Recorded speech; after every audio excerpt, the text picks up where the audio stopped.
සිය ගණන් හිටපු ආණ්ඩු 100 ගණන් ඇමතිවරු කරපු ආණ්ඩු තමයි ලංකාවේ අපිට පුරුදු. ඒත් ලංකාවේ විශේෂ ගණනාවක්, අමාත්‍යාංශ ගණනාවක්, රාජ්‍ය පරිපාලන ආයතන ගණනාවක් එක කටයුතු කරන්න තියෙන අතිශය සංකීර්ණ රාජ්‍ය පරිපාලන ආකෘතියක් තියෙනවා. මේ ආකෘතිය 3 දිනකයේ කැබිනට්ුවක් විසින් දුවන මොහොතක්. ඒකට මේ වගේ මොහොතක අපි හිතනවා තාම නිවැරදි ආණ්ඩුවක් ෆෝමේෂන් එකක් ඇවිල්ලා නැහැ. ඊටවල නැහැ. ඒ සඳහා තමයි දැන් මහමැතිවරණේ තියෙන්නේ. ඒ දක්වා යන සංකීර්ණ කිසියම් අන්තරාකාර පරිච්ඡේදයක තමයි අපි ඉන්නේ. ඒකට මේකෙදි අපිට සමහර දේවල් වල යටලුකාරීතාවක් ඇති වෙන්න පුළුවන්. හැබැයි ඒ යම් තැන් සිදුවෙන හුදේකලා ප්‍රකාශ වලින් ඔබට ගියොත් අපිට පේන එක තමයි අතිශය බරපතල සාධනීය වෙනස්කම් වලට මුල පුරමින් ඉන්නවා. ඒවා ප්‍රශ්නේ පාදයා මතුකරන්නේ ඒවා අපි ගණන් ගන්න ඒකට පැහැදිලි උත්තරයක් දෙන්න ඕගොල්ලෝ ඒක පිළිගන්නවා වෘත්තීය සමිතිය අවශ්‍ය කරනවා කරන්නේ හොඳයි කියලා. ඒක ඕගොල්ලෝ සමාජ ඔබට ඔබට නෑ. ඒක ගියුතුත් නෑ, ගිය හැකියාවකුත් නෑ. ඒක තාම පැහැදිලි. නමුත් මේ වෙනකොට හැදෙන මේ කතිකාව මේ ප්‍රශ්නය පවා දැන් අපි ප්ලේස් වෙන්නේ මේ ප්‍රශ්නේ ගොඩ නැගෙන මේ ප්‍රශ්නය සූත්‍රගත වෙන තැන තියෙන්නේ මේ පවතින සන්දර්භයක සාපේක්ෂව. මේ ඒකත් අපි තේරුම් ගන්න ඕනේ. ඒක නිසාම ජාන්වාදී සහයෝගිතාවදී නම් අපිට බුද්ධිය සමිතිය මේවා කරන්න ඒ කතා හරියන්නේ නැහැ. ඔයාලා මතයක් ඒක පිළිබඳව නෑ ඔබතුමායි කියන අදහස් පිළිබඳව කිසිම හබකිරීමක් නැත. තියෙන්නේ හැබැයි අපි තේරුම් ගන්න ඕනේ මේන හුදේකලා ප්‍රකාශ පොතනකට ස්ථාන හැබැයි NPP එකයි තේරුම් ගන්න ඕනේ කතා කරන්න කලින් දැන් නෑ. අපි කියන මාධ්‍යවල ප්‍රශ්න තියෙනවා. NPP එකට වැඩ කරන මාධ්‍යයක් අපිට හොඳට පේනවා. එතකොට ඒකට විරුද්ධ වෙන මාධ්‍ය තියෙනවා බොරු ප්‍රචාර කරලා තියෙනවා ඒක හරි. හැබැයි ඒකට අපි මේ මල්මුරු නිදහසක් තියෙන මාධ්‍යයක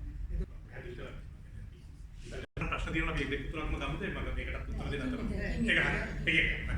එතකොට මූලිකව පැහැදිලිවම කියන්න ඕනේ කාරණේ මෙතන ඉන්න බොහෝ දෙනෙක් දීර්ඝ කාලයක් තිස්සේ ඔබතුමා කිව්වා වගේ වෘත්තීය සමිතිය අයිතිවාසිකම් කරන්නේ සිවිල් සමාජයේ සිවිල් සමාජය ශක්තිමත් කළ යුතුයි කියන පදනම මත තමයි අපි මෙතනත් ඉඳගන්නේ. ඒක රාජ්‍ය බලයට ගෙනීම පමණක් නෙමෙයි මුලින්ම වෙන්නේ.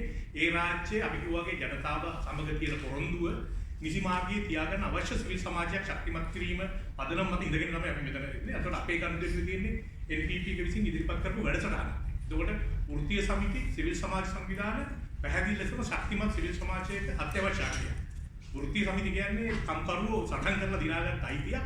ඒ වෘත්තීය සමිති අයිතිය අනිවාර්යෙන් ආරක්ෂා වෙන්න ඕනේ. ඒක රාජ්‍යයකට අයිතිවල අවුසි කරන්න බෑ. ඒකට පක්ෂයකට උන පක්ෂයයගේ කරන්න පුළුවන්. නමුත් වෘත්තීය සමිති අනිවාර්යෙන් තිබිය යුතුයි කියලා අපි පිළිගන්නවා. ශක්තිමත් සිවිල් සමාජයක් තිබිය යුතුයි කියලා අපි පිළිගන්නවා. ඒගොල්ලන්ගේ සමාජීය කරපරාසේ ඉල්ලා. ඒකට කියන්න උත්සාහ කරේ.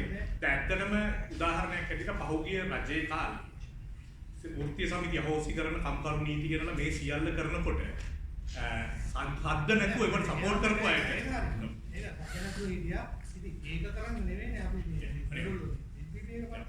අපි අපේ මූලික අදහස් තියෙන්නේ වෘත්තීය සමිති ශක්තිමත්ව තිබිය යුතුයි සිවිල් සමාජ ශක්තිමත්ව තිබිය ඒ සහ රාජ්‍ය අතර සංවිචාරණීය ගනුදෙනුවක් තියෙනවා. ඒ ගනුදෙනුව තුළ තමයි රට ඉදිරියට යන්න පුළුවන්. ඒකට අපි අපේ වගකීම හැටියට පිළිගන්නේ සිවිල් සමාජය කොහොමද ඒ රාජ්‍යයත් එක්ක ඒ ගනුදෙනුව කරන්නේ. ඒ තියෙන ජනතාවත් එක්ක තියෙන ඒ එකගතාවය ඉස්සරහට ගෙන යන්න. සෝෂල් මීඩියා මේ කන්ටෙන්ට් ගත්තේ මේන්ස්ට්‍රීම් මීඩියා වල.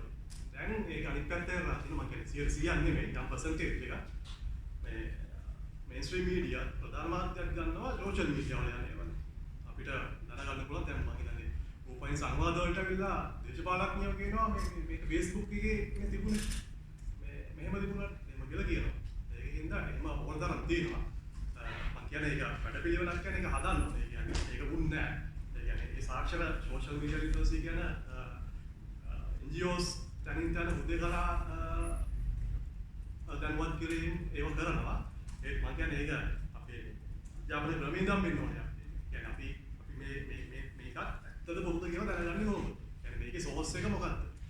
මොකද NPP එකක් දක්ව පාවිච්චි නෑ ඒක තමයි මම කියන්නේ කවුරු කරන්නේ ඒක තමයි NPP එක කරා කියලා දැන් ඉන්න කට්ටිය කරන එක අපි සාධාරණීකරණය කරන්නේ නෑ. දැන් හරි ඕනේ දෙන්නයි හරියට දෙන්නයි කතා කරන්නේ. දැන් පටන් ගමු. ඔතනින් හරි වරදක් වුණා නම් තියෙන විවේචනයක්. ඔයගොල්ලෝ ගොඩක් අය ඒගොල්ලන්ම මේ ඒගොල්ලන්ගේ පැත්තේ ඉඳගෙන කතා කරන්නේ. එහෙමනේ ඕගොල්ලෝ පොරදේ උදේසා ජනතා ව්‍යාපාරික වුණාම තියෙන මොනවද විවේචන. ඔය විචාරාත්මක කඩියාවක් තියෙනවා. ආගෙන් හරි වරදක් වුණා නම් දැන් අපි ඒගොල්ලෝ කරපු විදිහ දැන් අපි කරනවා කියන එක නේද? ඔයත් ඒකේ දෙන්නෙක් විතරයි හරියට වාගේ අර මේ විහාරාමතියේ ඒක අපි හදන්න ඕනේ ඒක ආර්ථික මැදිහත් කරන මෙකනිසම් එකක් හදන්න ඕනේ. ඔයගොල්ලෝ බුද්ධි කියන විද්වත් ඔයගොල්ලෝ කියන්නේ very like completely agree with what you say. No? So like, definitely if we have to move forward, we need new laws, new constitution, anything else, and so that law that has to be cancelled.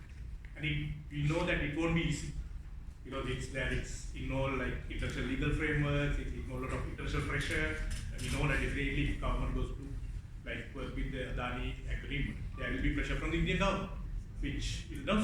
So that's why I think first thing what we see, this government needs a mandate to show that government, like people in this country, are against. So that's why we say the contract between people and the government at the moment is the manifesto they have presented. In that manifesto, they have discussed about this, as you correctly say.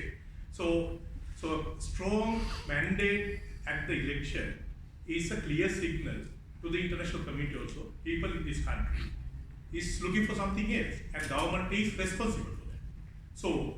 So first thing is to get that mandate and show that people need this change. So that's a mandate that even government can't bypass, because it's a mandate that people give to the government to implement what they have promised.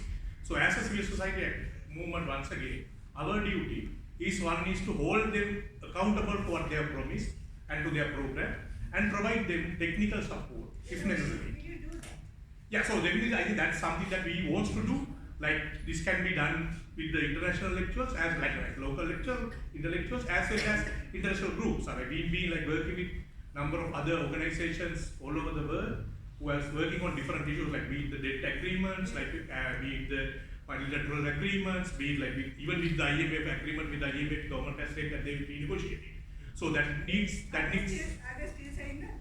So they said it in parliament, they said it in the election manifesto, no? So they say even meeting with the IMF, president himself said that they want to increase the social spending, they want to revise the tax systems and everything else. So we think that intention is still there, and if we want government to move towards that, and as a civil society movement, we are ready to help them if they move towards that. Some practical ideas on how to do it, without simply saying how will you follow like a group that has the legal expertise and to guide the government how you can tackle these. That's a good question that you posed. Now, if you see that now we are forming a society, forming an organization, forming a movement that is for people. Now, this is only the initiative, or this is only the beginning, and we have not defined that how we are going to take our role throughout the process. Time to time, we may take different elements and different forms, then in which way we can serve for the society. Now, we are declaring the formation of the society, and with time, then at this moment, what we can do, requesting or working for getting the majority parliament to the MPP, and with that we can give the proper government. And if we have a powerful government, using that we can work on all the aspects that you have mentioned. Now, if you come to the point that you have mentioned, this Adani's project and all the investment and all, there is a long-standing criticism, in terms of Sri Lanka and its negotiation power and all. There is a point that yes, there is a negotiation power, and Sri Lanka being, in the geopolitics entity, to what extent it can have a say on, its agreements or its dealings and all. The other aspect is that yes, we have some sort of black and white documents.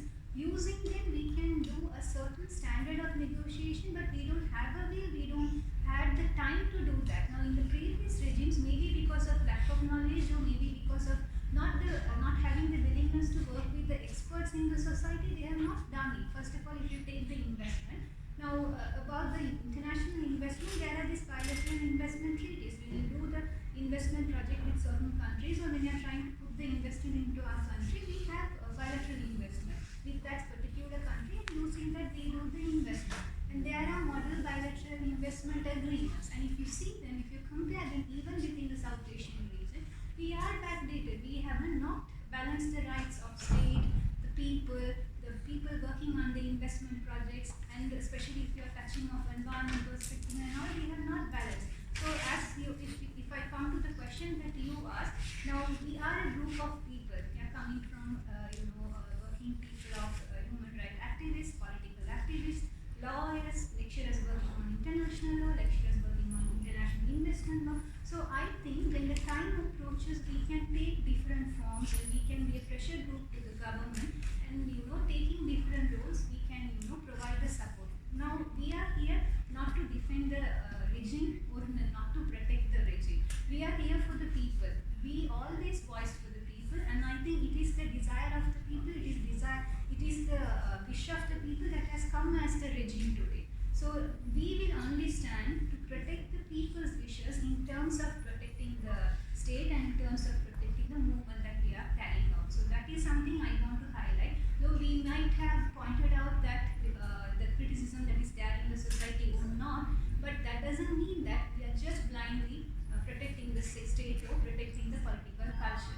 There is something that we have the certain understanding that this is premature to point out and interpret all the statements that are put in the society or all what is happening now. So we have a faith that we will work on, because we don't have any options now. We have tried everything out. This is the only option we could work, and this is what we have faith on. The policy principles and policies what we have aligning with what the regime has. So we will work with them patiently. I think with the right time, with the right people coming into the power, we